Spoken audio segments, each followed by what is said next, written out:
Everybody, welcome back to the shop today. Today we're not going to be working on our DRZ400 Supermoto, but we are going to be talking about something. This is probably one of the most requested items that I get on the channel, and it's a question about the Petcock, vacuum operated versus non-vacuum operated, what it is, what it does, why you might want to switch to one, or why you might want to leave this one in there. So let's get over to the workbench. Let's see what we got.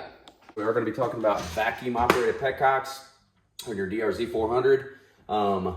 First and foremost, and if you already know this, bear with me. If you don't, fantastic. What is a petcock?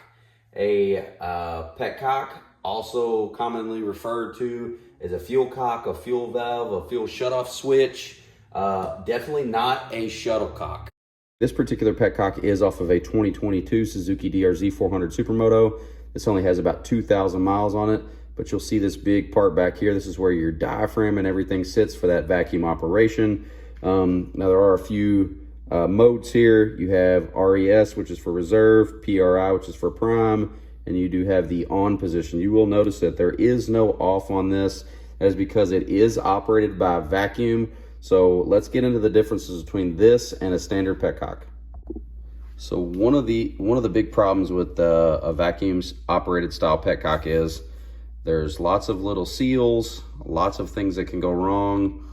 These are prone to leaking, and if you have a leak, there's a good potential that you also have a broken seal in there, which is going to allow the vacuum not to operate as it should, not pull fuel like it should. So let's show you first how the one on the factory DRZ functions before we show you a standard traditional style.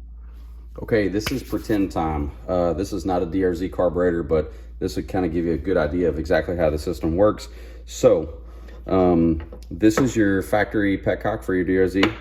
The engine creates a vacuum. So there's a vacuum port on your factory carb.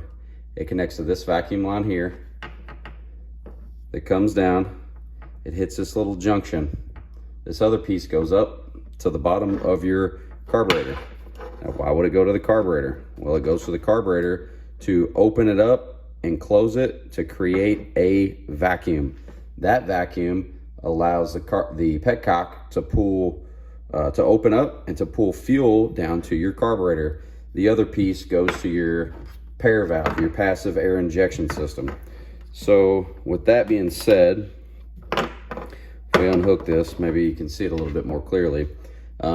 The vacuum to your carburetor comes from here, creates a vacuum. It opens a diaphragm inside of here, and we can take that apart and show you. Once that diaphragm gets either sucked open or closed, I'm not exactly sure which one, it allows fuel to flow out when in the on position. That's why even if your motorcycle's not running, you could disconnect your fuel line, and then in theory, you shouldn't lose any fuel whatsoever because there's no vacuum being created by the engine. With that being said, if you do a pair valve delete and you're just deleting the pair valve, the only thing you have to do is disconnect your pair valve and then plug this off with a vacuum cap. So that way you can still create a vacuum from the engine to your carburetor like so, and everything should work fine. Now, if you're swapping to an FCR style carb, some of these don't have vacuum ports on them. You can tap spots on the engine to pull a vacuum, but the easiest and safest thing to do to me is just to replace this petcock with a standard petcock. Let me show you that. So here's a traditional style, and this one actually does fit the DRZ. I don't have the gasket in it right now, but it does fit the DRZ. One big thing that people get hung up on is the barb, the actual fuel piece that comes out. It faces this way instead of facing down. They're worried about the choke not being able to operate and can't get it in there and all that. You surely can, and I'll show it to you on the bike. Some people drill these out and tap it and put a fitting, but a lot of times it's just another just additional risk for another failure point for leakage. So, but this one, you'll see the back, it does not have all of this other garbage on here, and this is the diaphragm portion. So let's open this up and show you what's inside. You can take all your screws out. There is going to be a spring in here, and that spring pushes on this diaphragm. And you'll see there's inside your petcock. And here's your, so these pieces here, you have them on both sides. They create a seal and allow that, see that, that diaphragm to open and close like that. And that has a tendency to leak. So we want to get this off of the bike as quick as possible, because if there's a tear, any little tear or anything in here, this can do a couple things. Number one, it could get a leak and create you all kinds of issues. Also, where it constantly supplies fuel to the carburetor, and it could flood the bowl. That could wash past the crankcase, get down into your engine, mix with your engine oil, and be a huge and total absolute mess. Like, you could destroy your bearings and even blow your bike up if you're not watching it, if you're not checking your oil regularly and making sure that this thing isn't leaking. So why would they even have a vacuum operated petcock? Well, to the best of my understanding, I think they started doing this probably in the 80s. And one of the only reasons it makes sense to me is for safety purposes. If you get into an accident and the bike shuts off, you can no longer continue to spill or pull fuel if your bike is in the on position. Whereas as traditional petcock, if you're in the on position, even if the motorcycle's not running, it's going to continue to flow from the gravity feeding out of that tank. So it's about one of the only things I found that makes sense to me. Yes, I know I'm a brilliant artist. So pretend this is your fuel tank and this is your fuel inside. So here's your OEM petcock, and just imagine this is bolted up to the bottom of your tank here. Now you'll see these screens, and these are like little tiny filters. Once the fuel level drops down, so basically with this in the on position, you'll eat up all of the fuel until you get to the bottom of that screen. Then it's no longer going to pick up fuel. So what's going to happen is you're going to run out of gas. You're going to have to switch it to the reserve position. That's going to pull from this bottom screen down here, and you'll see it goes all the way to the very bottom, which means you can use every ounce of fuel in that tank. Now you will see the difference in the two. And the aftermarket petcock that I have on the DRZ, it's the same, but if you do go to put one on, be cognizant of this being way shorter. So the DRZ doesn't have a fuel gauge, so normally if you run out at 85 miles or 100 miles, you're going to go and you're going to be like, oh man, I don't have to switch over to reserve. I'm not running out of fuel. So by the time you switch over to reserve, you only have this much of a window in between before you're actually going to run out of gas. So that reserve with an aftermarket petcock is going to be much smaller of a range. So just be cognizant of that. You'll see there, quite a bit of difference. This is our DRZ400. You'll see that this bike does not have a pair valve. That has been deleted, and it does have the OEM carb. And I hear a lot of people say that, you can't run one of these because that exit faces out and you can't use the choke. You can operate the choke. Does it hit the hose? Yeah, but you can still function the choke in and out, no problem.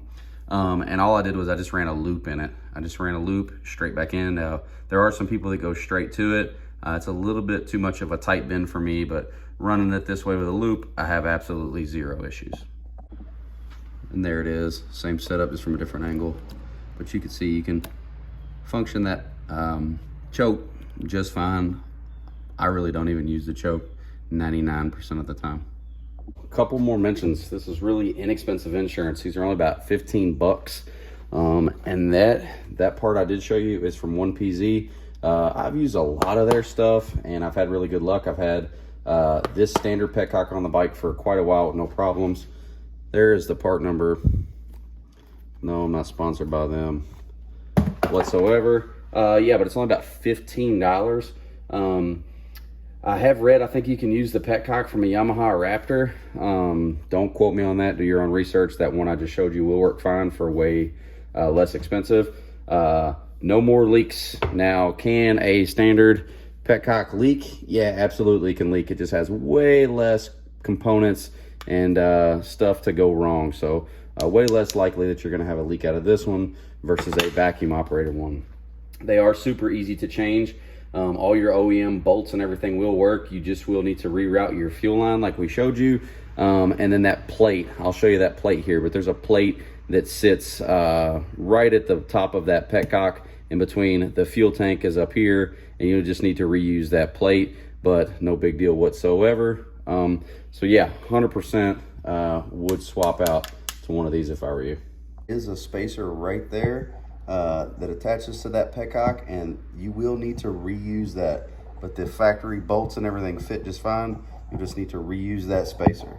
And like I mentioned, the big one, if you're swapping to an FCR or something that doesn't have a vacuum port on it, a lot of them don't, this standard petcock, you're gonna have it hooked up, you're gonna not have your vacuum line hooked to anything, it's just gonna be there dangling. You'll have this bad boy hooked up here, like so. But this won't have anything to hook to. You're not gonna pull any fuel out and your bike's not gonna run. I have people hit me all the time. They did work on their bike, they did this, they did that. They took the tank off and they left this unhooked, which hooks to your carburetor. They left this unhooked and they're like, oh, my bike won't start. I can get it to start just for a second, or it'll only run on prime, right? When you put it in the prime position, only running on prime, fuel is flowing out all of the time. But if you take this off of your factory bike and don't hook it back up, it's not gonna run. So there's multiple reasons to change this out. That could be one, but the biggest one is leaks and drips and failures. Super cheap insurance to prevent you from being stranded or ruining your bike. There are many other types of petcocks as well. This one here is a screw style. So basically you just screw it open like so, and that allows the fuel to flow. Screw it closed. There's no reserve, there's no prime, there's none of that other crap. So there's lots of other types of petcocks out there. And here on an old Honda Z50, you just have a standard on and off. If it ain't broke, don't fix it. And this is also very important if you are gonna swap over to a traditional style petcock. On your factory carburetor, right there where it's blue, that's where that factory vacuum line hooks up. You're gonna wanna block that off with a vacuum cap, or else your bike's gonna run poorly. There's another shot of it right there. That blue piece, it's where your factory vacuum line goes, so you need to block that off. All right, hopefully that helps somebody out there. I do get a lot of questions about the petcock. That one versus this one, the vacuum lines to block them off when you do a pair valve delete, if you swap to an FCR, why it won't work, why the bike won't run, etc. So hopefully some of that cleared it up and made sense for you guys. But yeah, if you guys have any questions, please reach out to me at ScottLink_L5P on Instagram. As always, I appreciate everybody for watching. Until next time, thank you. Take care. This thing sucks. Most